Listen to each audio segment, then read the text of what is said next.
Fala galera do canal, boa tarde, está começando o nosso debate do AV hoje nesse domingo e recebemos convidados muito especiais, Amir Somod do Esporte Value e também Carlos Leão, vice-presidente de finanças do Vasco. Com dois homens do dinheiro, a gente não poderia falar de outra coisa senão as finanças do clube. Então eu já começo dando uma boa tarde especial ao Leão e pedindo a ele o destaque inicial. Fala daí, Leão. Boa noite, João, boa noite, Flávio, boa noite, Amir. Sempre um prazer falar sobre Vasco, ainda mais nessa casa aqui, sempre disposta a ouvir e discutir os problemas do Vasco de maneira muito saudável.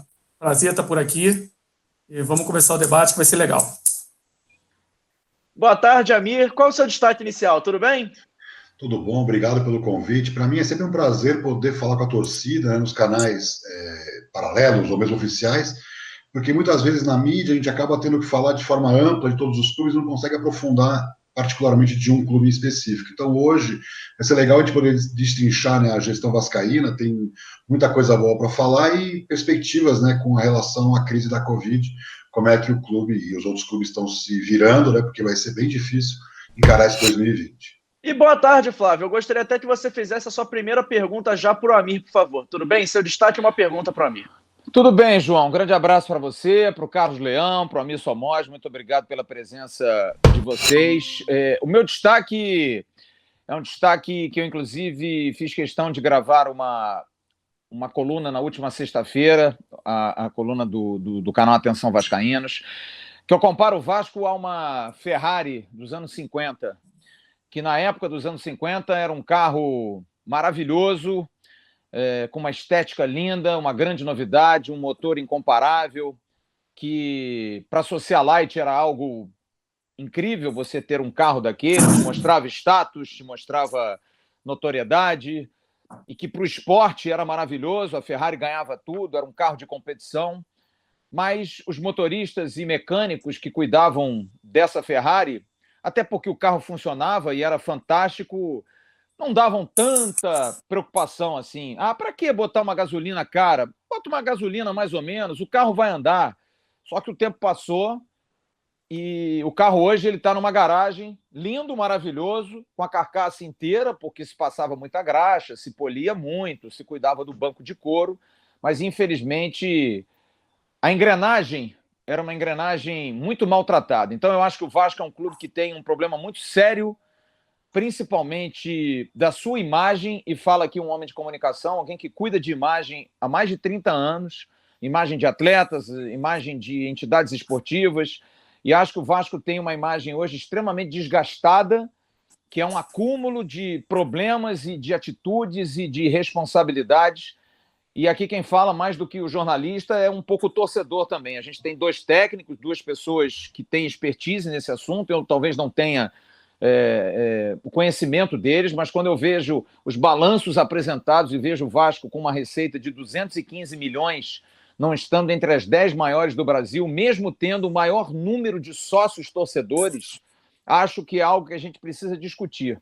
E acho que isso está atrelado muito, e eu queria que o Amir comentasse sobre isso, a questão da imagem que o clube conseguiu, infelizmente, abraçar durante tantos anos.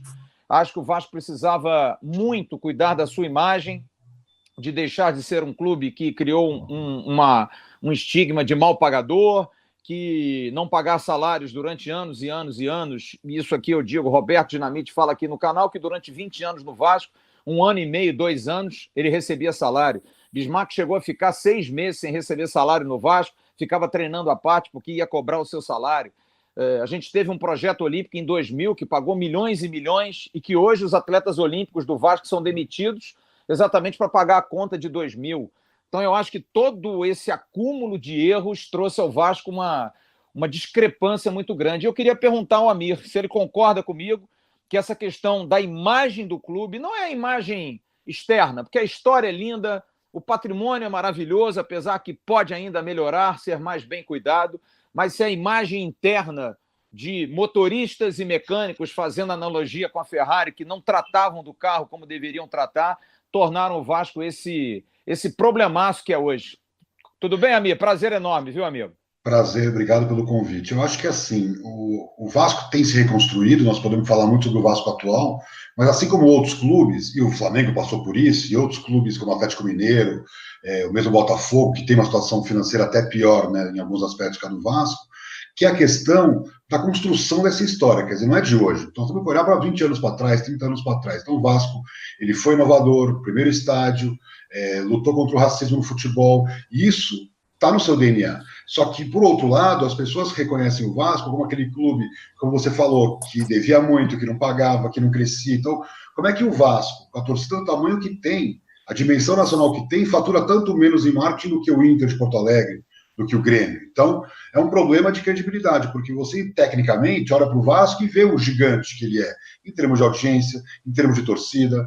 Ele tem muita força na região sudeste, né? Então, além dessa dimensão nacional, a região onde o Vasco está localizada, Rio de Janeiro, Espírito Santo, e mesmo, né, em algumas outras partes do Brasil, tem poder de renda, de consumo. Então, o que eu acho que faltou para o Vasco foi essa preocupação. Então, por exemplo, hoje o que o Vasco precisa construir é realmente projetos grandiosos. Então, essa questão do sócio-torcedor, que eu publiquei nas redes sociais e com muito entusiasmo, é porque o Vasco triplicou num período muito curto, né, de novembro para dezembro, ele fez algo que não foi feito uma vida inteira, né? Então, num período muito curto, ele mostrou sua força. É suficiente? Não. Quer dizer, o Vasco está comemorando 36 milhões de sócios torcedores, que é um bom número. O Grêmio, por conta do estádio, por conta de vários aspectos, fatura 83 milhões com sócios. Mas, em compensação, o Flamengo, o Palmeiras, que eram tão distantes do Vasco, já não estão tão distantes. Quer dizer, se o Vasco continuar nessa toada, ele chega nos 40 a 50 milhões de sócio-torcedor, não é nenhum número absurdo, e isso vai dar um substrato bom para o clube, porque o sócio-torcedor tem que ser a porta de entrada. Então, qual é o grande problema do Vasco da Gama? O Vasco da Gama está inserido num ambiente do futebol que é difícil. É difícil para o Vasco, é difícil para o Santos, para o Atlético Mineiro, para o Grêmio. Quer dizer, o futebol brasileiro ele é muito arcaico nessas técnicas de marketing e de comunicação. Se a gente compara o que os clubes europeus e times americanos fazem e o que nós poderíamos fazer, porque a tecnologia está disponível. A tecnologia que um time americano usa está disponível no Brasil. O Brasil é epicentro hoje de startups, de tecnologia. Então, o problema é como que a gente transforma o clube brasileiro nesse gigante digital, nesse potencial de desenvolver tecnologias. Porque o torcedor, fazendo um trocadilho com a Fórmula 1, o torcedor é o campo de provas. O estádio é o campo de provas. Então, a Petrobras vai lá na Fórmula 1 para testar combustível.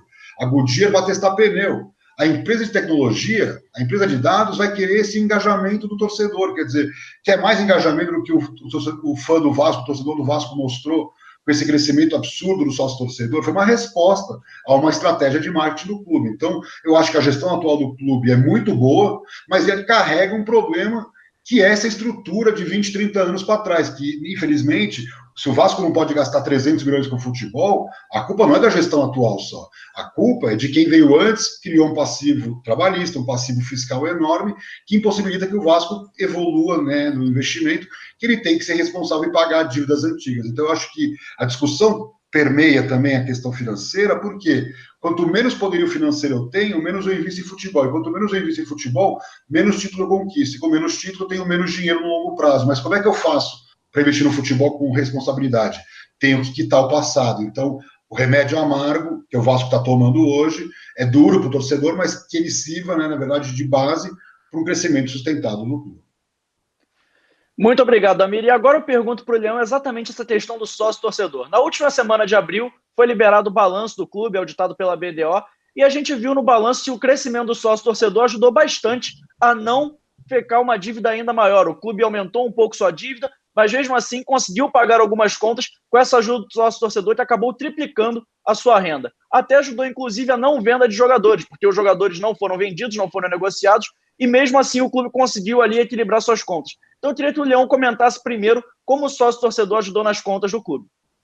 Bom, o Amir foi muito feliz no diagnóstico dele de longo prazo, digamos assim, né? Um diagnóstico mais do que pontual na gestão atual, exatamente como eu entendo, né? E já que a situação já que o Amir colocou de forma tão abrangente assim, é lógico que nós vamos falar muito bem desse último movimento do torcedor no final do ano passado em relação à associação em massa. Quer dizer, nós chegamos a mais de 180 mil sócios, o primeiro programa de sócio torcedor do Brasil e um dos 5 do mundo. Então, acho que em relação a isso, tá claro que foi muito importante para a gente fechar o balanço de maneira, na minha visão, embora com déficit, de maneira positiva. Até porque eu tenho falado isso, a operação do clube ela está uma operação saudável, né? Nós tivemos um EBITDA de 32 milhões. Né? Depois que entra com as questões financeiras, que aí sim a gente vai falar das dívidas, é que a gente acaba tendo um déficit de 5 milhões. Mas é um EBITDA respeitável, né? A operação do clube foi bem ano passado, a operação em si. Agora, eu acho, aí eu vou ser me estender um pouquinho mais para o passado, que nós perdemos inúmeras oportunidades em relação a sócio-torcedor, mas são 20 anos perdendo as oportunidades de sócio-torcedor. A gente teve o Eurico teve lá os seus planos de sócio-torcedor, bem capengando ali, aqui, nunca foi um sucesso. Quando o Roberto entrou, eu lembro bem, 2008, 2009, o Roberto entrou em agosto de 2008, o Roberto Dinamite, né? E iniciou um programa de sócio-torcedor forte em 2009. Nós chegamos a 50 mil inscritos no programa de sócio-torcedor, e quando o presidente Alexandre Campelo assumiu, por exemplo, agora em 2018, nós tínhamos 9 mil sócios-torcedores, quer dizer, um número ridículo perto do tamanho da torcida do Vasco. Então, eu acho que muitas coisas do que estão acontecendo, o que nós estamos passando, como o Amir mesmo falou, são coisas que a gente já vem carregando. A gente tem que ter muito cuidado com a história de herança maldita, porque acaba sendo um pretexto para não fazer nada, já que houve herança. Né? Mas as explicações passam por aí, inevitavelmente. Vou falar um pouquinho mais para frente, já que você pediu só sócio-torcedor, sobre algumas escolhas erradas que nós fizemos no passado, que estouram hoje de maneira muito acachapante. Assim. E o mundo não é mais como era há 10 anos atrás, principalmente em termos de comunicação, de controles, de no banco você conseguir alguma coisa de empréstimo sem tanto problema, né? Sem tanta informação para poder te dar o crédito. Então, o mundo mudou bastante. Eu acho que as escolhas erradas do Vasco no passado, nós vamos discutir elas aqui, algumas, nos trouxeram à situação que nós estamos hoje. Agora, não adianta chorar, não adianta olhar para trás e falar, que pena, se vitimizar. O Vasco tem que olhar para frente, aprender com seus erros, corrigir o seu rumo, né, que precisa ser corrigido, e virar o jogo, como sempre virou, desde 1898. É assim que eu entendo a parte do sócio-torcedor. Eu acho que nós perdemos grandes oportunidades. Na época era o Fábio Fernandes, que era o vice-presidente do Roberto, nós chegamos a mais de 50 mil inscritos no programa, e depois isso não se perpetuou, não teve continuidade, e não foi um plano de sócio consistente, que o sócio se sentisse, isso é muito importante falar, que o sócio se sentisse motivado a continuar naquele programa. Onde nós erramos, né? Eu acho, João, até se você me permite, Claro. Eu vou entrar aqui, que eu vou falar em relação a essa questão, porque é algo que me incomoda demais. Isso que o Leão colocou aqui é algo que me incomoda demais. Eu acho que o Vasco tem um problema muito sério na sua história, e aí engloba aquilo que eu falei no meu boa tarde, na minha saudação, da imagem. O Vasco tem um problema muito sério de se comunicar com o seu torcedor, de ter uma comunicação direta com o seu torcedor. O Vasco viveu durante anos e anos, a verdade seja dita, sob um regime populista, em que as pessoas tinham muito mais preocupação em futuros cargos, em futuras gestões, do que simplesmente em sanear.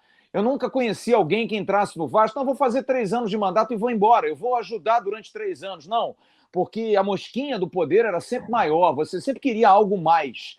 E acho que esse foi o grande erro do Vasco. Então, quando você teve, por exemplo, lembrou muito bem o Leão, o Fábio Fernandes, o Vasco teve um plano de sócio que chegou até uma esperança de poder amealhar, mas aí você vendia para o torcedor o quê? Não, vamos fazer time. E aí você fazia time e a bola de neve continua a mesma coisa, porque você contrata, você não paga, você faz um projeto como aquele Olímpico de 2000, que você tinha grandes craques maravilhosos, mas quem está demitindo agora os atletas olímpicos que o Vasco demitiu essa semana, claro, com figura de linguagem, foram esses atletas. Porque você tem que pagar aqueles caras, aquelas dívidas antigas, é 1 milhão para Giovanni Gávio, é não sei quantos milhões para Luiz Lima, não sei quantos milhões para Gustavo Bosch, não que eles não mereçam. Fernando Venturini. Então eu acho que a atual gestão ela tem um problema sério, que é um problema do Vasco, que é um problema de conseguir receitas. O mundo está difícil, o mundo está complicado, eu entendo isso tudo, mas eu acho que a questão da receita, eu acho que você se basear, e eu debato muito isso com o Leão, viu, Somoge, em relação a ter apenas a questão do ativo, venda de jogador como grande manancial de renda. Eu não consigo entender, como eu também não consigo, na minha cabeça, ter. E acho que entendo porque os clubes são muito desorganizados enquanto entidades para se formar uma liga e não depender da CBF. Por que a gente depende tanto de televisão? Por que a televisão é tanto o grande, né? Você fica na mão dos caras, você fica mendigando dinheiro para os caras, porque agora, por exemplo, a TV Globo diz assim, ó, não tem campeonato, eu não vou pagar a vocês, mas ela vendeu um Big Brother que teve audiência maior do que 13 Copas do Mundo. Então a TV Globo ela tem condição de ajudar, como a CBF tem condição de ajudar, porém, existem outros interesses. Então eu acho que essa questão de receita, de conseguir receita, que eu queria levantar aqui para vocês. Será que somente o sócio-torcedor, para mim, é algo inevitável? Você se torna torcedor de um clube, você ajuda o clube. Você compra um ingresso, você está ajudando o clube. Você compra você está ajudando o clube. Então, você ajudar na associação, numa vaquinha virtual, como fez o CT, é um fardo que você carrega como torcedor e é um fardo positivo. Ninguém tem que reclamar disso. Agora, eu acho que outras receitas precisam ser amealhadas, além de televisão, claro que é fundamental, e além de venda de jogadores, que pode ser que a safra não seja boa, por isso o investimento na base é sempre bom. Vocês conseguem vislumbrar, como homens de negócios, receitas alternativas, além de televisão, ativo com venda de jogador e sócio-torcedor? O que você acha, Amir? Esse é um grande desafio, porque o que acontece? E aí eu estou falando do futebol antes da pandemia, a gente pode entrar depois na crise atual que muda, é outro cenário, é outro mundo, é outro tudo, mas olhando para o futebol brasileiro, o futebol brasileiro ele vive da televisão, como você bem disse, venda de jogadores. O sócio-torcedor, que é muito importante hoje para muitos clubes, ele é uma receita também com essa visão limitada de você viver da mensalidade de sócio. Então, quando o clube recebe a mensalidade, ele se sente satisfeito com aquele dinheiro, é uma dura realidade. E o patrocínio também está muito ligado à exposição de marcas. Então, já está difícil de você conseguir esses patrocínios, e quando tem, é sempre focado em exposição de marca. Então, onde é que estão as receitas hoje do futebol brasileiro que não são exploradas? É na receita adicional que esse sócio tem que gerar. Então, se o Vasco tem 180 mil e outro clube tem 150 e outro tem 100 mil, nós estamos falando em 600, 700 mil sócios, por exemplo, no total, você tem que conseguir produzir receitas com venda de ingresso, que não é o caso por causa da pandemia, mas que é uma receita. Os estádios estão vazios, 40% de ocupação, tem 60% livre para ser explorado em todos os jogos, então, na média. Então, você tem ali que converter esse número grande de sócios em público pagante, é o primeiro desafio. O segundo, e não menos importante, é transformar esse número grande de sócios em consumidor de produtos, sendo produtos oficiais do clube. E aí foi um grande erro da Ambev, ela queria obrigar com um cara de classe AB tome Brahma, enquanto ele quer tomar Goose Island, enquanto ele quer tomar, sei lá, cerveja IPA, e o cara obrigando ele a tomar Brahma. Então, o problema é esse. Tem que dar para o torcedor o que ele quer. Então, se o torcedor do Vasco mostra na pesquisa que ele quer desconto em combustível, que ele quer desconto no supermercado, você tem que começar a oferecer para ele, porque a conta, e aí o Leão pode até comentar que o marketing dos clubes trabalha muito isso, fazendo a conta de quanto ele paga por mês e quanto ele pode ter de descontos efetivos, é muito mais barato. É que nem você ficar o tempo todo indo consumir aonde te dá desconto. Então, o plano sócio-torcedor vira um alavancador, por exemplo, para o seu consumo de serviços em geral, como TV por assinatura, plano de saúde, posto de combustível. Então, 20 setores que você tem que atuar. Então, olha a quantidade de trabalho que dá. Vai dar resultado? No longo prazo. O Barcelona ganha muito do season ticket, mas o Barcelona, por exemplo, foi um dos primeiros clubes a liberar a localidade para o cara que não vai no jogo ceder o lugar para um outro torcedor. Hoje, depois de muito tempo, isso representa 50% da receita de bilheteria do Barça, porque o Barça estava estagnado. Estádio lotado, season ticket vendido. Então, percebe como tem que você correr atrás de novos desafios para o marketing e para a gestão de novas receitas. Então, outro aspecto, até para finalizar, que eu acho importante, é a questão do patrocínio. O patrocínio do Vasco hoje está muito aquém da sua grandeza, né? Você olha, por exemplo, o tamanho da torcida do Vasco, o potencial de consumo desse torcedor vascaíno, ele é, depois de Corinthians, Flamengo, Flamengo, Corinthians, São Paulo, é o maior clube, junto com o Palmeiras. Vasco e Palmeiras disputam ali a quarta posição, então o Vasco tem que ter o quarto patrocínio. Aí pega o Palmeiras, tudo bem, tem uma bonificação ali do parceiro ali, que paga muito mais.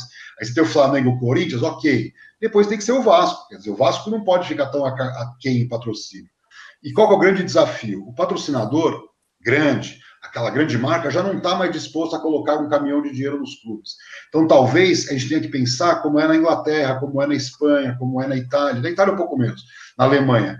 O grosso do dinheiro do marketing não vem da camisa, não vem do patrocínio de camisa. Então, em vez de você vender um patrocínio por 20 milhões, que está quase impossível, para não dizer impossível, você vai ter vários patrocínios de 3, 4, 5 milhões, e você vai fazer 60, 70 milhões em patrocínio, não ofertando a camisa, mas ofertando a possibilidade desse setor ser o setor único, né, exclusivo do clube, e você fazendo um cronograma de atividades de marketing e comunicação para que esse patrocinador se beneficie. O que o patrocinador reclama? Se ele quer usar o Facebook do clube, que é uma potência, ou o Instagram do clube, o clube quer cobrar dele, mas ele já pagou antecipadamente. Por isso, então, se o clube começar a oferecer o delivery, que a gente chama, né, que é a entrega para o patrocinador em âmbito digital, não é nem um esforço tanto, né, físico, né, que hoje em dia tem até limitação, mas o clube é uma potência no ambiente digital. O grande problema é conseguir monetizar isso. Então, eu acho que a construção dessa pirâmide de patrocínios, você tem na base um número grande de patrocinadores pequenos, em termos de valor financeiro, mas que 10, 15 marcas vão fazer um bom volume, é o que hoje faz um clube europeu, por exemplo, DT, por exemplo, só 20% da sua receita de marketing vindo dos patrocinadores de camisa, o que eles chamam, né, de jersey sponsor. Então eu vejo isso como grandes desafios. Eu falei de um monte de coisa e tem o grande desafio da Covid. Então a gente pode depois voltar para ver tudo isso é muito bonito até dezembro de 2019, né? Porque a partir de fevereiro, março de 2020, o mundo mudou. Os patrocinadores estão agora sofrendo na ponta do varejo. O banco também já não está querendo emprestar dinheiro, que está com medo de não receber. Então, você começa a ter uma retração de mercado. Então, tudo isso continua sendo verdade, mas num ambiente muito mais duro, muito mais rígido em termos empresariais, porque as marcas estão com o freio de mão puxado. Posso pegar aqui o gancho do Amir? Claro, claro. Vamos lá, Leão. Claro, vamos lá. Aqui é um debate. Eu queria concluir a brilhante explanação do Amir aí, fazendo umas conclusões até muito em cima do que ele falou, né? Vamos falar de novas receitas. Bom, primeiro, patrocínio. E concordo plenamente com ele. Ninguém coloca mais dinheiro a fundo perdido em patrocínio. Vou te dar 30 milhões por ano para botar a marca na camisa. Eu acho que o patrocínio, a revolução do patrocínio, vem pelas camisas, vem pela parceria. O patrocinador tem que fazer uma parceria com o clube. E foi o que o meu Vasco BMG fez. Né? Quanto mais eu ganho, mais você ganha. Se eu não ganhar, você não ganha. Então vai ter que ser através disso. Como que a gente valoriza essa parceria? Uma coisa de cara. A gente tem 180 mil sócios hoje. A gente não pode negociar hoje com um banco de 180 mil sócios torcedores como nós negociávamos com um banco de 9 mil sócios torcedores, com um banco de 30 mil sócios torcedores. Então, isso valoriza o patrocínio. Então, é uma primeira nova receita que a gente precisa valorizar dos patrocínios mediante o tamanho da nossa torcida, que aí é muito subjetivo, mas mediante o sócio-torcedor, que aí é objetivo, é quanto que o torcedor está disposto a botar dinheiro dentro do clube. Então, eu acho que esse é o primeiro ponto em relação ao patrocínio, que eu acho que é uma revolução que vem acontecendo já. O segundo ponto, que eu acho que o presidente Alexandre Campelo tem dado uma força muito grande, eu acho que é um futuro interessante a médio prazo, é a Vasco TV. O Vasco precisa botar dinheiro na Vasco TV. O Vasco precisa continuar investindo na Vasco TV. A Vasco TV tem que ser o canal mais importante do Vasco. Além disso, num futuro, eu espero, no médio prazo, longo prazo, transmitir jogos do Vasco e fazendo receita com esses jogos que o Vasco transmitirá pela Vasco TV. Então, eu acho que isso é o futuro. O futuro é os clubes terem o seu próprio meio de comunicação, não ficar refém da televisão e ter a sua própria TV. Eu acho isso importante. Eu acho que o Campelo, nesse ponto, está investindo bem. Eu acho que no futuro o Vasco vai ser uma potência nesse sentido. E, por último, em relação a sócio-torcedor e a bilheteria, né? Isso passa pela reforma de São Januário. A reforma de São Januário tem que ser um gerador de receitas. A gente tem que vender camarote todo ano, a gente tem que vender o que ele chamou de season ticket, né? É isso mesmo.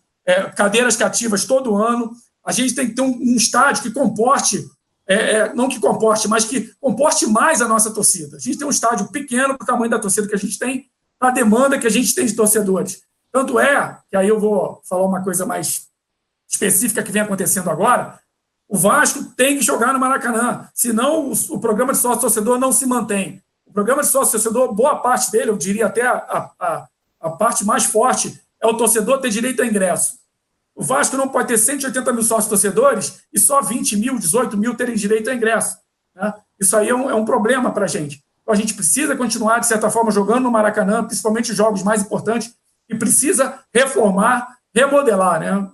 Talvez a palavra certa seja essa, remodelar São Januário, para que São Januário, nosso estádio, gere mais receita para o clube de maneira significativa. Desculpa aí só se eu interrompi um pouco, mas... Ô, Leão, eu queria até falar uma coisa, viu, João? Eu queria só dar um detalhe. Eu acho que tem uma outra pergunta para fazer. Eu acho que é muito importante isso que o Leão está colocando, mas eu acho que isso passa, e eu não sei se o Amir concorda comigo, por algo que também atrapalha demais hoje o Vasco. Porque a gente está falando em modernização do estádio e é necessário, é fundamental. O Vasco não pode ter um estádio com apenas 20 mil lugares, quando muito 18 mil, sendo 180 mil. Mas aí as pessoas brigam porque, mas vai para o Maracanã, vai largar São Januário. O Vasco não pode ter o problema, por exemplo, da internacionalização da marca. O Vasco é um clube mundial. A gente aqui no canal recebe mensagens da Austrália, do Japão, da Europa inteira, dos Estados Unidos, de vascaínos, e essas pessoas têm uma dificuldade, às vezes, para se tornar sócio-torcedor, às vezes têm uma dificuldade para poder acessar um pay-per-view e conseguir botar lá a sua marca de Vasco, de poder ajudar o clube de alguma forma, como foi no caso do CT. Eu vejo, por exemplo, o advento dos e-sports, que é algo também que hoje rende muito dinheiro, mas tudo isso cai num problema sério que volta aquele meu papo da Ferrari dos anos 50. O Vasco precisa mudar seu estatuto. O Vasco precisa modernizar o seu modus operandi, porque tudo é uma dificuldade. Você não pode construir porque tem a capela. Não pode fazer isso porque tem a piscina. Eu não posso mexer nisso porque... Cara, isso precisa ser mudado urgentemente. A regra do jogo dentro do Vasco é uma regra arcaica, que passa também, inclusive, até pela questão da eleição, que eu acho que, de alguma forma, vai ser até um pouco mais democrática esse ano, mas precisa ser mais democrática, até porque o torcedor se sente um pouco dono do clube, ele se sente um pouco dono daquilo que ele investe, porque eu sou contrário ao torcedor mimimi, tá? Aquele torcedor que, o time não tá ganhando, eu saio, como foi o do rival que perdeu a final pro Liverpool, saíram 40 mil. Aí é sacanagem, porque, os caras ganharam tudo, aí você sabe que perdeu um jogo. Fosse assim, não tinha sócio nenhum no Vasco, porque o Vasco só está tomando porrada nos últimos anos, então não tem jeito. A torcida do Vasco, nesse ponto, é fiel. Então, eu queria entender de vocês, eu não sei se para o Amir chega a entender porque não está diretamente do clube, mas ao Leão, não é fundamental, além de uma reforma administrativa que está se tentando fazer, ter uma reforma estatutária, que o estatuto seja um pouco mais moderno e que dê facilidades para que o progresso possa chegar e não seja sempre tratado como uma parede que não pode entrar porque o estatuto não deixa. Eu queria saber de vocês o que vocês acham disso. Olha, primeiro eu queria só comentar uma coisa que o Leão falou da TV do Vasco, só um dado que saiu na UOL que eu fiquei impressionado. Essa série do Michael Jordan, não sei se vocês estão assistindo, uma coisa impressionante. Sim. E a série do Michael Jordan aumentou as vendas do produto do Michael Jordan ligados ao Chicago Bulls no Brasil em 650%, graças a uma série da Netflix. Então, eu até brinquei, né? Falei, Netflix vende, né? É óbvio, tá todo mundo lá, né, gente? Tá todo mundo vinculado. Então, por exemplo, você falou, será que o Vasco tem que ter um canal direto com o torcedor, uma comunicação? Quer dizer, tem que ter o Netflix do Vasco, porque o torcedor vai poder pagar diretamente. Eu até estava falando com um europeu hoje, numa reunião, ele falou uma coisa que eu fiquei assustado. A questão do season ticket na Europa é um negócio sério. O cara tem lá o estádio inteiro vendido e agora não vai ter jogo com portões abertos. O que vai fazer? Os clubes, os menores, especialmente, né, que estão com dificuldade financeira, estão lançando para o torcedor a possibilidade dele doar esse ingresso. Fala, olha, eu sei que você precisa do dinheiro, mas o clube também vai quebrar se você não doa para mim. Ele falou que em alguns clubes chega a 80% a doação. O cara compra a cadeira para ver o jogo. Diferente da gente que cancela para economizar, o cara sabe que o clube vai quebrar. Aquele dinheiro para um clube pequeno que fatura, sei lá, 30 milhões de euros, 40 milhões de euros, que é um clube menor, não é o Barcelona, que tem fundos, né, de reserva, o cara está doando o ingresso para o torcedor. Olha que consciência, né, da importância que o clube tem na sociedade, na comunidade. Então, que eu acho que é um pouco do que o Leão estava comentando, que é o seguinte, o Vasco está construindo uma nova história, só que isso leva tempo, quer dizer, e as eleições, você falou do estatuto, eu acho que o maior problema hoje de um clube como o Vasco, vale para o Santos, é que eles não aproveitaram a Copa do Mundo para fazer um estádio, ou não foram contemplados, e agora eles estão com duas infraestruturas antigas, são duas Ferraris, como você falou, Santos e Vasco fazem parte do que é a mais linda história do futebol brasileiro, e em termos infraestruturais ficaram para trás na comparação, por exemplo, com clubes muito menores, como o Atlético Paranaense, como clubes do Rio Grande do Sul, como clubes mineiros,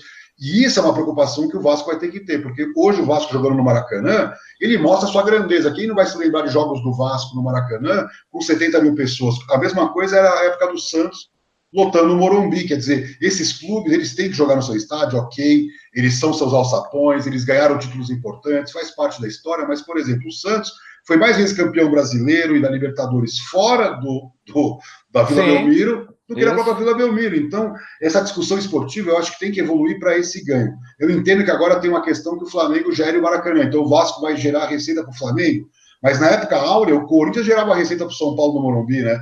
Os maiores públicos do Morumbi, inclusive, eram gerados pelo Corinthians. Aí teve aquela briga do Andrés, né, com o presidente antigo do São Paulo, Juvenal Juvencio, e o Andrés parou de levar os jogos do Corinthians para o Morumbi. Não que tenha impactado as finanças do São Paulo, mas, por exemplo, o camarote que o São Paulo vendia contemplava o Corinthians como conteúdo. Olha que loucura, né? Então, a empresa que comprava o camarote no Morumbi antes ganhava Corinthians e São Paulo no calendário. Depois caiu para só jogos do São Paulo. Então, o Vasco pode pleitear, inclusive, que ele quer um pouco mais além da bilheteria, como, por exemplo, ter alguns camarotes que ele possa comercializar, algum acesso a bares para poder fazer ações, porque, de repente, o Vasco não pode ganhar dinheiro no bar, mas ele pode atrair um patrocinador que poderia fazer ações promocionais durante o jogo. Então, são algumas visões que, eventualmente, não geram receita direta, mas agregam valor para o sócio. Então, por que o sócio se mantém adimplente? Porque ele sente que o clube está cuidando dele como cliente, como consumidor, e isso também é super interessante, porque quando o time perde, você pode atender. Eu até estava comentando nessa reunião, né, na Europa hoje, eu falei o seguinte, o que os clubes às vezes vão ter que fazer é monetizar também a derrota, porque a derrota é amarga, é triste, mas é um sentimento, também é um sentimento, né? Então, se você sabe falar com o torcedor também na hora da derrota e fazer disso, né, um projeto de marketing com patrocinadores que estejam dispostos a assinar, né, uma peça publicitária legal, bonita, valorizando, né, o bom futebol jogado, ou essa pegada de marketing mais inteligente, que é o quê? Na derrota ou na vitória, eu sou Vasco, e isso nunca vai mudar, porque o torcedor valoriza esse tipo de posicionamento estratégico, demarca os patrocinadores, porque o clube já faz isso. O importante é que o patrocinador, esse parceiro, como o Leão comentou, abrace a causa e trabalhe efetivamente junto com o marketing do clube em projetos dessa natureza. Bom, em relação à parte... a gente está falando de situações operacionais. O Flávio puxou mais do lado administrativo e político do negócio, né? É a parte da reforma do Estatuto. Eu acho que, lógico, o Estatuto tem que ser reformado. Eu participei, inclusive, dessa comissão de reforma do Estatuto até o meio do ano passado. E, por exemplo, vou dar um exemplo muito simples assim, né? Não que não precise ter, mas na organização que o presidente possa decidir. Só que não pode ter dentro do Estatuto 16 vice-presidências. Obrigatoriamente 16 vice-presidências. Isso aí pode ter no regimento interno de uma diretoria administrativa, o presidente pode fazer 16, não tem problema nenhum, mas você tem 16 vice-presidências fixas, e o cara nem sabe se vai precisar dela, se não vai. De repente, o projeto dele, que é outro tipo de vice-presidência, não precisa, mas não, tem 16 vice-presidências. Isso aí é só um exemplo, né? Nem é o pior. Como engessa uma diretoria administrativa? Você tem 16 vice-presidentes. Como não é um pior, é um dos piores. Esse é um negócio que atravanca, cara. Isso atravanca. É o que disse agora, o Amir falou do negócio dos presidentes de São Paulo e Corinthians. Olha só que coisa incrível. Uma briga entre duas pessoas impactou as finanças dos clubes, cara. São sempre as pessoas que atrapalham, né? É incrível isso.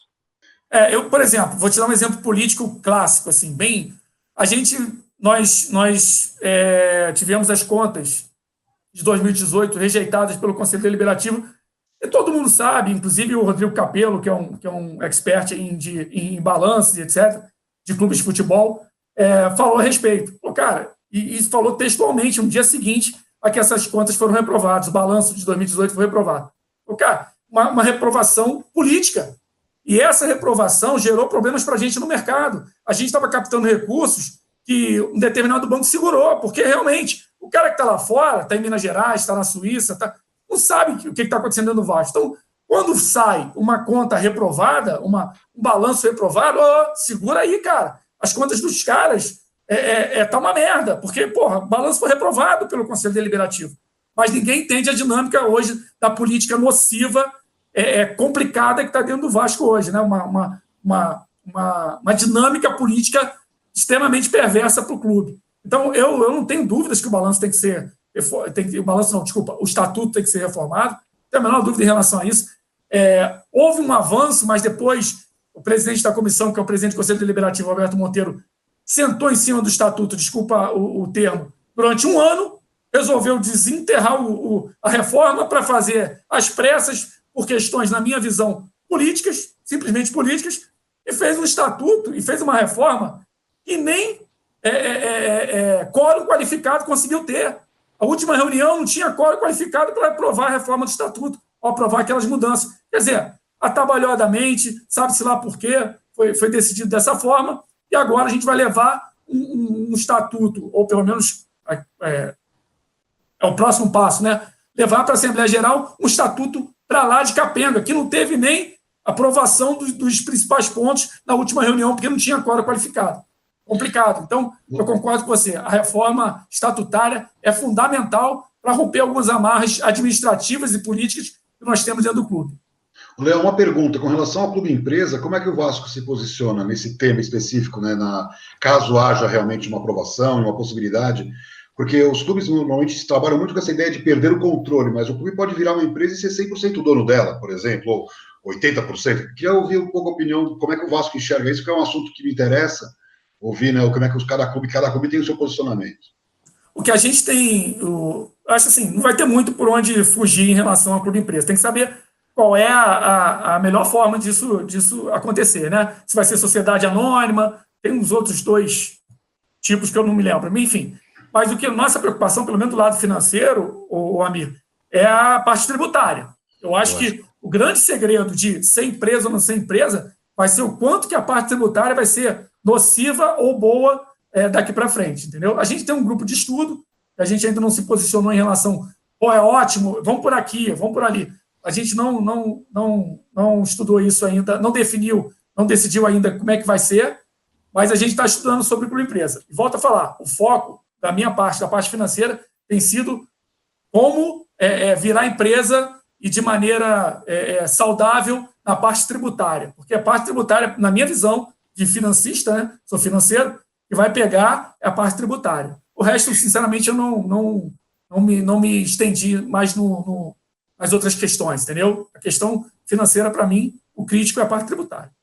Sem dúvida, até porque, só para complementar... Desculpa, já que você está à minha frente nessa discussão, até gostaria de te ouvir, amigo.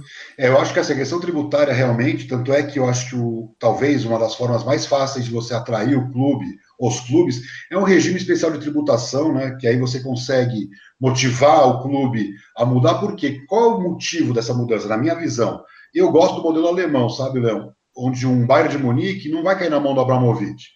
O modelo alemão é aquele modelo onde é conhecido que é 50+1, quer dizer, 51% das ações do clube ficam sob domínio do próprio clube, é uma empresa, aí os acionistas minoritários podem comprar pedaços do clube. Então, por exemplo, o caso do Bayern de Munique, que para mim é o mais incrível, ele tem acionista minoritário Adidas, Allianz e Audi, nesse nível. Então, ele tem lá 25%, 30% do clube vendido para essas empresas. Então, elas têm cadeira no conselho, elas recebem dividendos, claro que o dividendo... E é estatutário, né? Lá todos os clubes têm que ser empresa. Lá 100%, foi obrigado a mudança. Então, não tem nenhuma discussão. Todos os clubes europeus... Por exemplo, o Real e o Barcelona são clubes estatutários, né? São, na verdade, na Espanha... A Espanha foi um dos primeiros países a mudar a legislação. Eu morei lá, estudei lá marketing esportivo, então eu conheço bastante a fundo o modelo espanhol. A Espanha, ela fez uma lei em 90... Ela falou o seguinte: é obrigado a virar sociedade anônima desportiva.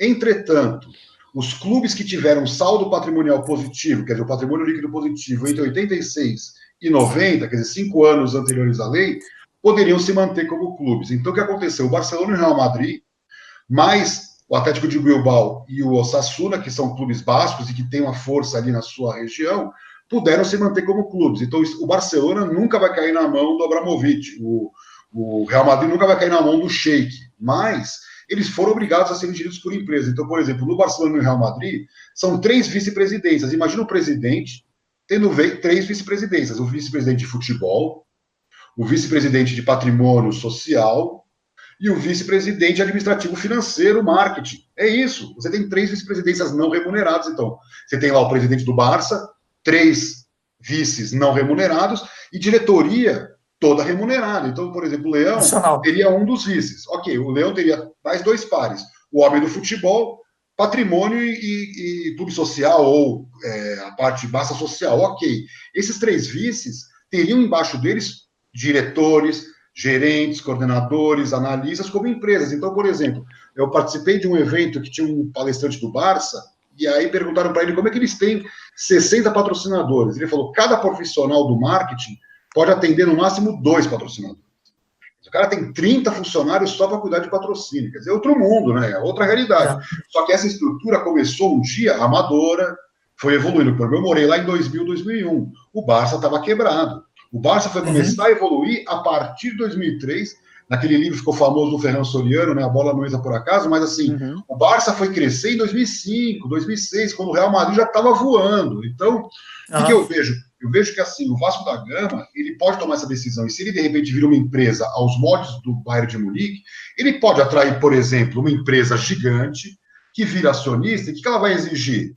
Governança, boa administração, prestação de contas trimestrais e tantas outras coisas que a gente pode discutir, que hoje o estatuto não permite, mas se o sócio e o conselheiro do clube entender que para o Vasco, eu acho que o Flamengo viveu isso, o Flamengo estava indo para falência.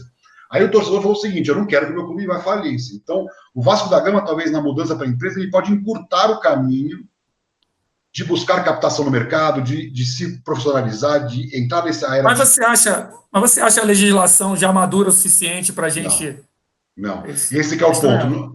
Porque, por exemplo, a legislação hoje está mais preocupada com a recuperação judicial, né, que um clube possa vir a ter, que é uma realidade, porque os clubes devem muito, então tem que se preocupar com isso, ou, por exemplo, do que criar bases para você atrair investimento, não estrangeiro, mas, por exemplo, o Itaú podia ser acionista de clube, o Bradesco, a Unimed, a Sul América, a Porto Seguro, sei lá, e tantas outras empresas. Porque o que acontece? Eu acho que, talvez, se a gente perder o controle, trazer um sheik árabe, ou um magnata russo, isso não vai qualificar a nossa gestão, né? Essa é a minha grande questão. Eu gosto muito do modelo em que o clube se reestrutura, e é isso que o Leão está colocando aqui, de se reestruturar, caminhar com as próprias pernas. Agora, o que eu sinto também, né, o que vocês estão falando, é que tem muito fogo amigo, quer dizer, o clube vai lá, faz um baita trabalho em 12 meses e não aprova o balanço e o estrago está feito. O patrocinador não quer saber da política do clube. Perfeito, é isso. O banco que vai emitir um empréstimo não vai ficar discutindo se o conselheiro é inimigo político do presidente ou não, né? Então, eu acho que o Brasil tem muito que evoluir nessa questão de se preocupar com a instituição, né, Léo? Tanto oposição como situação tem que fazer um trabalho construtivo e não destrutivo. Né?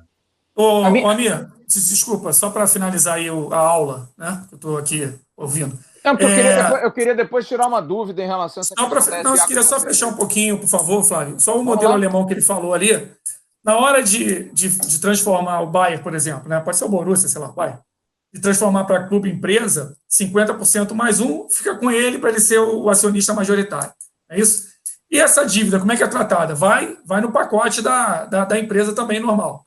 Né? Aqui a Bundesliga, que alemão é complicado, né? A Bundesliga tem a menor dívida entre as ligas europeias. Então, ali é modelo alemão, eficiência máxima com controle orçamentário e controle de participação acionária. Eles se preocupam muito com isso porque eles são muito parecidos com a gente.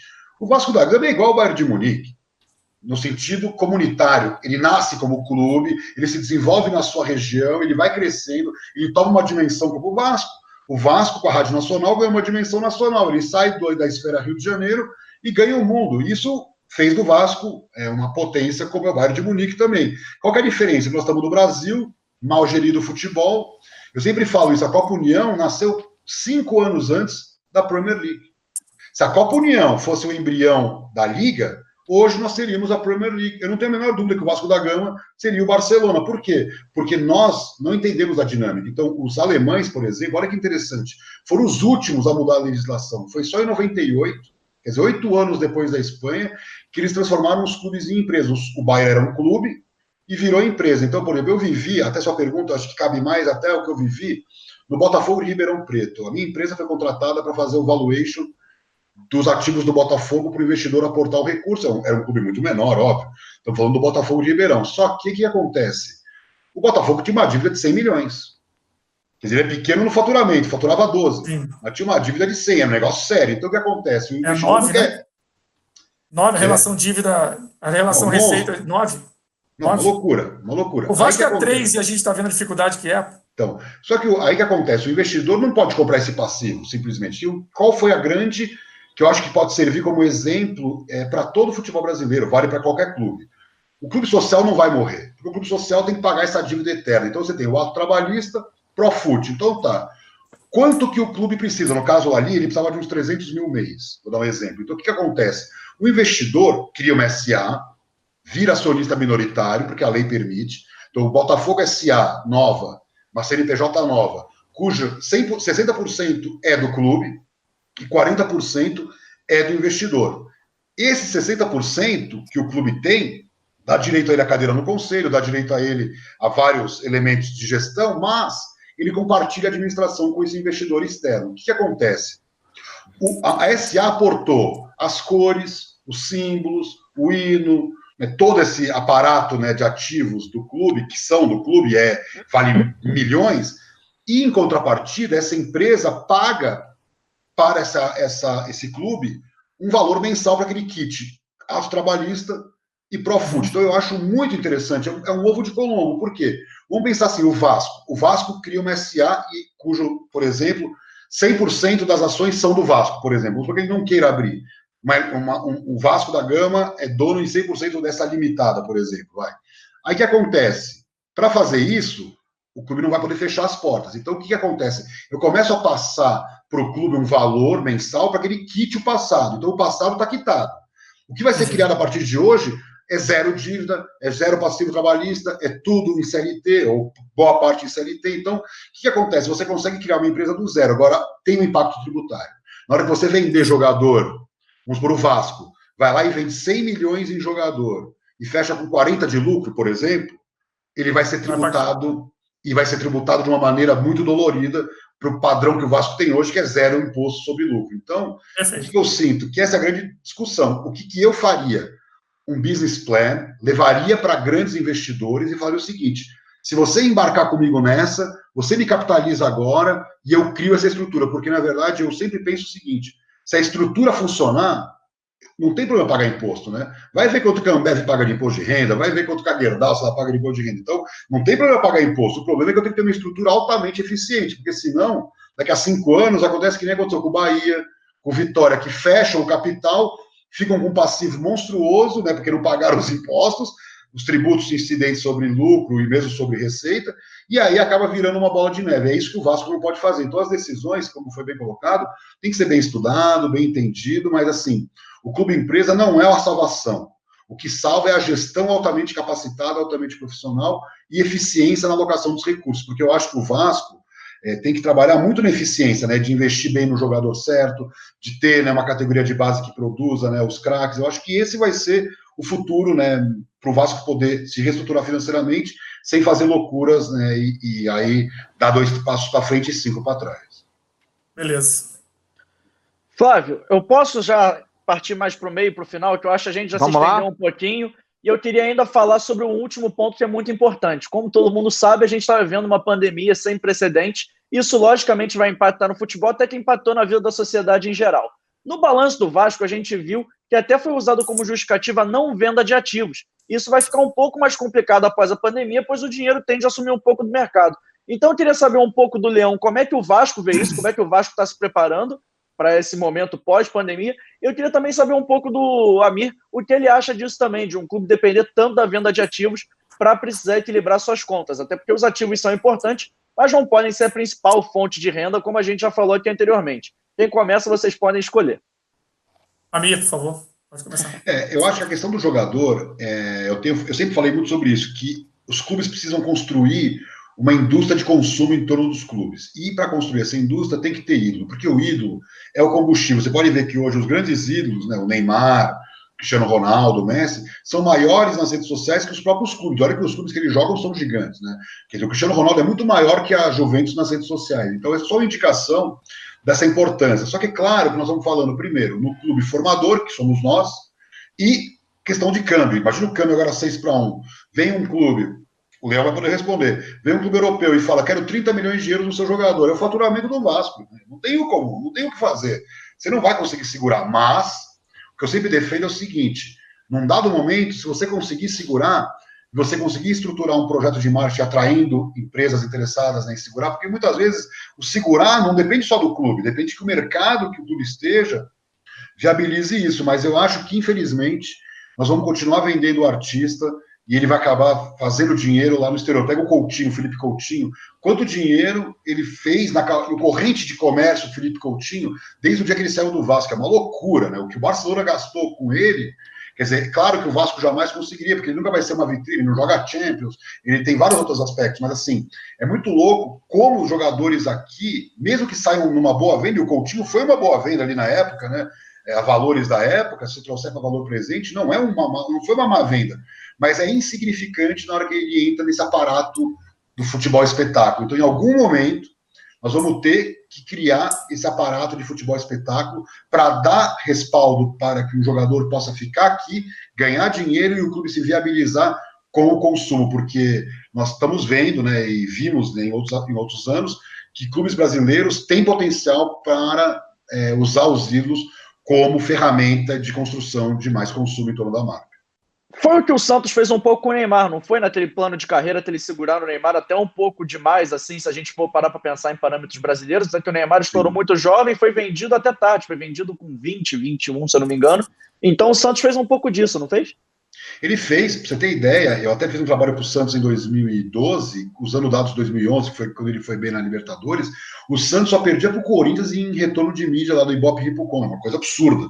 Quer dizer, a nona torcida do Brasil, né, mais ou menos, que o Santos tendo o segundo retorno de mídia. Ah, mas ele foi campeão da Libertadores. Ok, mas mesmo se ele for campeão hoje, ele não vai ser o segundo, porque hoje a competição com o próprio Flamengo, com o Corinthians, com o Palmeiras, é muito dura. Então, o que acontece? É a força do ídolo. Ah, mas é um caso isolado. Sim, mas o Ronaldo do Corinthians foi um exemplo também. O que nós temos que entender é o seguinte, você vende um jogador por 30 milhões de euros, é muito dinheiro. Mas se você consegue construir bilheteria, patrocínios, venda de produtos, jogos amistosos, por exemplo, quanto valeria um jogo amistoso do Vasco com um craque de altíssimo nível em Brasília? Você lota um estádio, o investidor local se interessa. Então, o time sem ídolo tem um preço, o time com ídolo tem outro. Nós não estamos no momento, infelizmente, de falar disso, mas se porventura os jogadores brasileiros começarem a ficar por falta de verba de time europeu, é o fazer desse limão a limonada. De repente, é fazer com que a permanência de um jogador que tem apelo junto à torcida nesse epicentro de marketing, já que não foi vendido, e talvez seja aí que os clubes descubram que é possível ser uma Premier League, ser uma La Liga, ser uma NBA, porque no final eles vendem espetáculo. Quando o Barcelona perdeu o Neymar, ele entrou em pânico. E foi uma fortuna, né? Um caminhão de dinheiro, 250 milhões de dólares entraram no clube, e o Barcelona não queria esse dinheiro, ele prefere o jogador, porque ele na conta dele sabe que o Neymar é mais importante jogando no Barça do que o dinheiro que ele vai gerar em termos de transferência. E olha que eu estou falando da maior transferência da história. Bom, em relação ao Vasco, administrar é o exercício das possibilidades, não o exercício das vontades, né? Vontade é uma coisa muito boa, mas às vezes o que a gente quer não é o que a gente pode. Eu acho o seguinte, o Vasco, nós temos uma dívida de curto prazo muito séria, muito complicada, e essa dívida de curto prazo nos leva a fazer tomar algumas decisões de curto prazo, e nem sempre as decisões de curto prazo são boas no médio e longo prazo. A venda de jogador hoje, para o nível de dívida de curto prazo que nós temos, é extremamente necessária. Não tem como, assim. É uma questão de sobrevivência no curto prazo. Então, não vejo outra saída no curtíssimo prazo para o tamanho da dívida que nós temos. Em relação à pandemia, ninguém sabe o que vai acontecer. Ontem eu estava num webcast até da KPMG, cara falando sobre isso. A gente não sabe nem o que a gente não sabe, né, nessa pandemia, né? Nem, a gente não tem a menor ideia. Então, a gente não tem ideia do que vai acontecer. Se for 2 meses, o Campeonato Brasileiro voltar julho, agosto, aí a gente começa a respirar dentro das receitas normais, né? Volto a falar, a venda do ativo é fundamental. O Campelo tem que trabalhar nisso, o Vasco tem que trabalhar nisso. A gente tem uma excelente base, Nossa base sub-20 ano passado participou de praticamente todas as finais. Então, nós temos valores importantes para poder realizar com esses jogadores. Agora, enquanto está na pandemia, foi o que eu falei, marketing virtual o tempo todo, a gente está fazendo lives na Vasco TV com jogadores, com o presidente, e lá na Vasco TV, nessas lives, estão aparecendo todos os nossos patrocinadores. Nós fizemos agora um vídeo de parceria do Vasco com os patrocinadores, para que os patrocinadores se sintam motivados a continuar conosco. Nós perdemos um patrocinador praticamente, que foi o Azeite Royal, o resto continua conosco. E a gente tem uma camisa a ser lançada também, que a gente quer ganhar dinheiro com ela também. A camisa da capa, agora era para ser. A estreia dela seria para o primeiro jogo do Brasileiro, que seria 2 ou 3 de maio. Mas a gente quer lançar a camisa antes do campeonato voltar. Então, fazer dinheiro com produtos e licenciamento. É o que a gente pode fazer. Além disso, essa é a parte de receita. A parte de despesa é estancar a despesa que a gente pode. Profut, a gente já estancou. O ato trabalhista, a gente também já conseguiu estancar.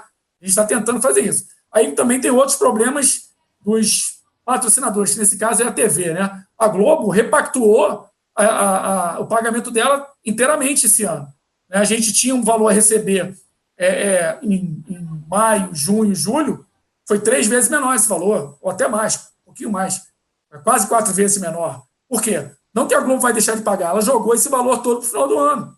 Final do ano, não. Último trimestre. Final do ano. Último trimestre. Para quê? Para quando começar a girar o campeonato, ela ter o valor dela, porque cada empresa está se defendendo, ela ter esses recursos para poder pagar os clubes. Então, houve essa repactuação que atrapalhou para caramba. Tem que trabalhar dos dois lados, né? A tentar se defender nas receitas e se defender mais ainda nas despesas. Estancar o fluxo de pagamento o máximo possível. É isso. Eu acho que a gente pode encerrar, mas antes eu gostaria de pedir uma palavrinha final de cada um, começando pelo Flávio. Flávio, seu destaque final, por favor, aqui do nosso debate. Cara, meu destaque final é a alegria de eu poder participar de um debate como esse, como gestor, já que a gente fala tanto em gestão, como gestor do canal, de poder oferecer um produto desse ao público, totalmente imparcial, sem nenhuma parcialidade, ninguém está aqui defendendo A, B ou C, nós estamos falando aqui de mercado, e o mercado central é o nosso clube, é o Vasco. Para isso a gente se propõe, o canal é para isso. Eu fico muito feliz de poder trazer 2 pessoas que têm expertise. Eu, na verdade, sou muito mais da observação, né? Eu não sou economista, eu até sou do marketing, mas não sou com a profundidade, por exemplo, que é o Amir.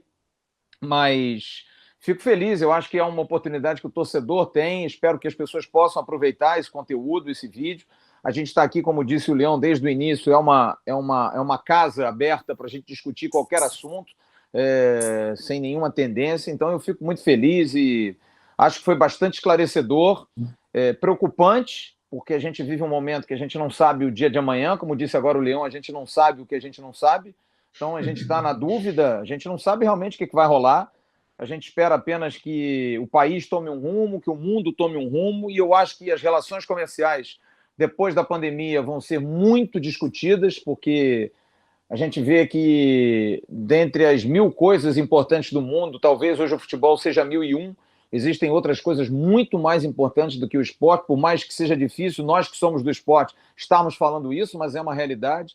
Existem países gigantescos com estruturas maravilhosas que não conseguiram atender a demanda dos seus doentes, que perderam muitas pessoas. Então, eu acho que a saúde, acho que a educação, saneamento básico são coisas tão mais importantes, aliás, muito mais importantes que o futebol. Então, eu acho que o futebol precisa se readequar. Talvez a pandemia tenha esse lado positivo de fazer com que as pessoas pensem um pouco mais na gestão dos seus negócios, sem cometer tantas loucuras, sem fazer tantos devaneios, sem tomar atitudes tão populistas. Eu acho que você precisa ter atitudes enquanto sociedade, enquanto gestor de negócios, para que você possa tornar a vida mais fácil. E não você ficar nesse desespero hoje, porque eu acho que os clubes hoje estão nesse aperto, nesse desespero, exatamente por aquilo que eu disse no início. Anos e anos de medidas impopulares. Achavam que eram populares e não eram impopulares. E que os clubes possam repensar um pouquinho mais dessas relações de milhões e milhões, não que os atletas, treinadores não mereçam, mas acho que a gente precisa repensar um pouquinho mais, porque dinheiro não leva desaforo. Então a gente precisa pensar um pouquinho mais nessa questão financeira, e eu estou muito feliz de ter participado com esses 2 craques, porque o Amir é um craque, o Leão também é um cara muito preparado, é uma pessoa que está pegando aí uma rebordosa danada, né, de finanças de um clube que está numa situação desesperadora. Eu não gosto nem de falar de pré-falimentar, porque eu não gosto de pensar isso para o meu Vasco, mas é uma situação complicada que a gente precisa ter muita cabeça fria. Mas o Leão é um cara muito otimista, isso aí pelo menos me deixa mais feliz, porque ele é otimista. Toda vez que eu ligo para ele fala, não, vamos conseguir. Então eu tenho que conversar com ele todo dia para ficar feliz, né? Para ficar mais animado. Então eu queria agradecer demais, João, a todos os assinantes e agradecer ao Leão e ao Amir, e quero ouvi-los também nesse final aí. Eu estendo o agradecimento ao Leão e a Amir, e eu peço agora para o Leão dar o destaque final dele, falando que a casa está sempre aberta para quando ele quiser voltar e participar aqui com a gente. Leão. Agradeço a você, João, agradeço muito ao Flávio pelo honroso convite, parabenizar pela atitude aí de promover esse debate. Queria agradecer muito ao Amir, com quem eu aprendi muito nesse debate aqui também. Eu acho que a questão não é otimista, né? A questão é a história do nosso clube, né? A gente já saiu de situações muito difíceis em outras situações, em outras épocas, e não vai ser agora que a gente vai deixar de sair, né? O Vasco sempre se reinventa, renasce dos problemas e não tem por que a gente ficar pessimista com o tamanho que nós somos, né? Então, temos uma torcida espetacular, fiel, uma torcida leal ao clube, muito importante isso, e nunca faltou ao nosso clube, então o meu otimismo vem daí. Uma torcida que não vai deixar o clube não virar o jogo, uma torcida que vai ajudar o clube a virar o jogo, sair dessa situação e ser um clube melhor, com tantas glórias que já teve na sua história, certamente irão voltar. Um abraço a todos e muito obrigado mais uma vez pela oportunidade, um abraço especial ao Amir, que quase nunca está com a gente, e é um privilégio estar com você aqui, amigo. Valeu, Leão, obrigado. Amir, muito obrigado. Em nome do canal, agradeço demais a sua participação, agregou muito ao nosso debate. Eu queria que você fizesse seu destaque final e deixando uma mensagem aí para a torcida, que deve ter acompanhado esse debate e aprendido muito com você. Muito obrigado mesmo pela sua presença. E eu estendo o convite que eu fiz ao Leão. Toda vez que quiser, a casa está aberta. Você é sempre muito bem-vindo aqui no Atenção Vascaínos. Valeu, obrigado, Leão. Para mim foi um prazer poder debater com você. Eu sei que você está aí na linha de frente.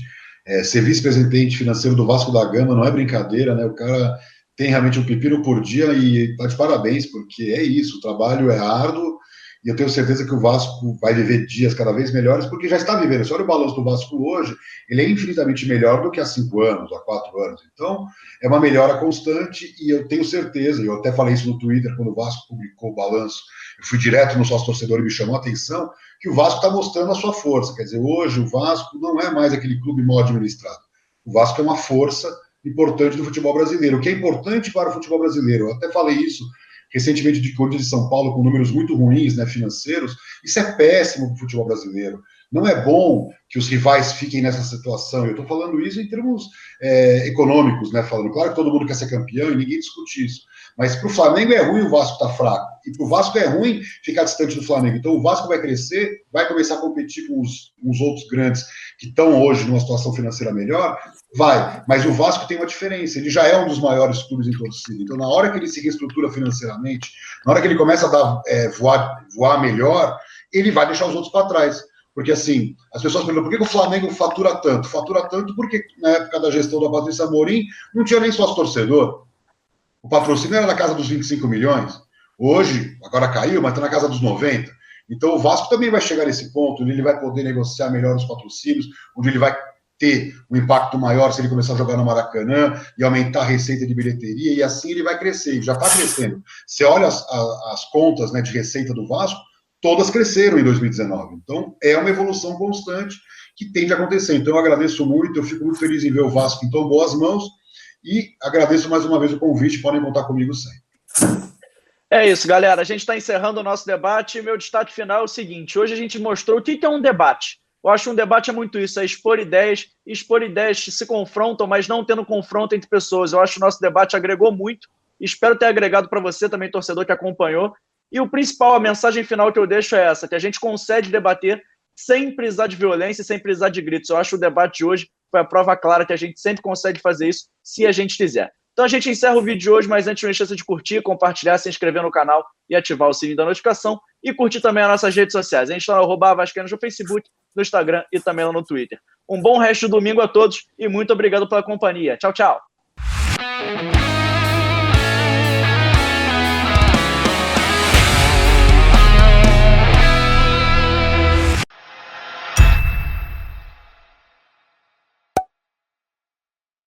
Atenção, vascaínos, ao Vasco nada. Tudo! Então como é que é? Casaca, casaca, casaca, casaca, casaca.